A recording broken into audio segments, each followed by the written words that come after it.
લાઈનમાં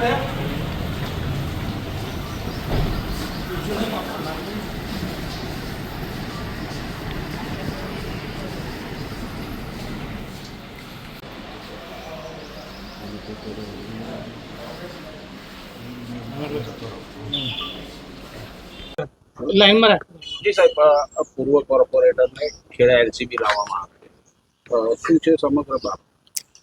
ઘટના 2000ના સાલની ઘટના છે કે ખોટી રીતે ખેડૂત બનાવવાનો કેસ 2000ની સાલમાં થયો છે.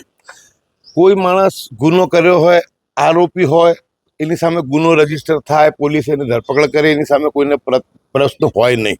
પરંતુ 25-26 વર્ષ પછી ચૂંટણીના સમયે ધરપકડ કરવી અને સરકાર ફરિયાદી થાય, વાંધો અમારો એની સામે છે કે જે અમારા પૂર્વ કોર્પોરેટર છે તિરમિજી સાહેબ, એ બહુ જ પ્રતિષ્ઠિત વ્યક્તિ છે, વેપારી વ્યક્તિ છે અને બહુ જ પ્રજાના લોકપ્રિય વ્યક્તિ અને સારી રીતે કામ કરનારા.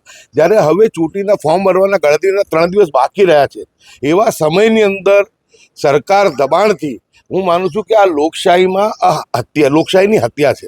ગુનેગાર હોય એ તો સરકાર જ્યારે કેસ ચાલશે, ગુનો કર્યો હોય એમને સજા થાય, એની સામે અમારો વાંધો ના હોય. ક્યારે પણ અમે આવી વસ્તુની અંદર કોઈને બચાવ ના કરીએ. પરંતુ રાજકીય રીતે ચૂંટણીના સમયે જ્યારે ફોર્મ ભરવાનું છે, એવા સમયની અંદર તમે એમને ઉપાડી અને એમને કેસ કરો, અને કેસ આજકાલનું હોય તો સમજી શકાય. 2000ની સાલ તો 26 વર્ષ સુધી પોલીસ અને તંત્ર શું કરતું હતું?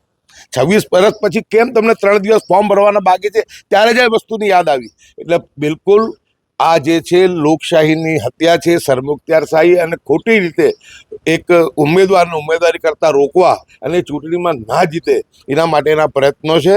પરંતુ જનતા જનાર્દન અને જે નિર્ણય કરશે એ બધાએ સ્વીકારવું પડશે.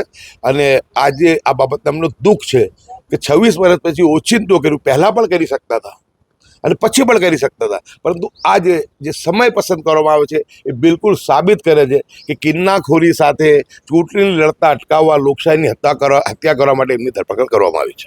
સુરજભાઈ, આજની આ ધરપકડ કઈ રીતના છે? આ ધરપકડ જે થઈ છે તસ્લીમ બાવા તિરમિજી સાહેબની, આ રાજકીય ધરપકડ છે. એટલા માટે રાજકીય ધરપકડ કહું છું કે જે પ્રમાણે જે કેસ છે 2000ની સાલનો છે, અને 2000ની સાલનો કેસ છે એટલે આજે 26 વર્ષ થઈ ગયા. 26 વર્ષ પછી સરકારને એકદમ યાદ આવ્યું, સફાળે યાદ આવ્યું કે આ કેસ છે ને અત્યારે એને ચાલુ કરવું છે, અને આ કેસને અત્યારે એ લોકોએ બોર્ડ પર લીધું છે. આજે જ્યારે અમદાવાદથી તેમને અહીંયા લાવવામાં આવ્યા ત્યાં સુધી એમને તો ખબર જ નહોતી, પરંતુ જે પ્રમાણે મામલતદાર તરફથી, તલાટી તરફથી જે FIR દાખલ કરવામાં આવી છે જૂના કેસના અંદર, જે પણ સરકારની પ્રક્રિયા હોય એ આપણે માનીએ છીએ કે સરકારની પ્રક્રિયાના અંદર જે કંઈ પણ ગુનેગાર હોય તો એના સામે એક્શન લાય, તેની ધરપકડ થાય. આજે એક પ્રોસેસ પૂરી થઈ છે, પરંતુ દુઃખ એ વાતનું છે કે જૂના કેસના અંદર પણ અત્યારે અમદાવાદ મ્યુનિસિપલ કોર્પોરેશનના ઇલેક્શન છે, અને જે અમદાવાદના ઇલેક્શન અંદર બહેરામપુરા વિસ્તારમાંથી જે તસ્લીમ બાવા તિરમિજી સાહેબ કોર્પોરેટર હતા, અત્યારે પૂર્વ કોર્પોરેટર છે અને બીજી વખત ઇલેક્શન લડવાના હતા, પરંતુ અત્યારે જે પ્રમાણે એમને ડિસ્ટર્બ કરીને એક કેસ ઊભો કરવામાં આવ્યો છે, અને જેથી તેઓ ઇલેક્શન ના લડી શકે. એટલે અત્યારે અમને ન્યાયતંત્ર પર પૂરો ભરોસો છે.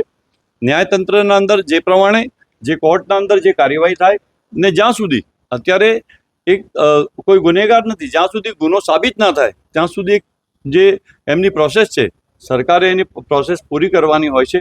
એટલે આજે અહીંયા અમે એમને મળવા માટે આવ્યા હતા. અમારા પોલીસ અધિકારીઓ છે એમને પણ મળ્યા, અને જે પ્રમાણે સરકારે અને જે પણ સરકારના માણસોએ જે FIR દાખલ કરવા માટેની પ્રોસેસ કરી છે તેને અમે એની કોપી લઈને અમે અભ્યાસ કરીને એના જામીન માટેના જે પણ કાર્યવાહી નિયમ મુજબ હશે તેમાં ચોક્કસ અમે એમાં ભાગ લઈશું.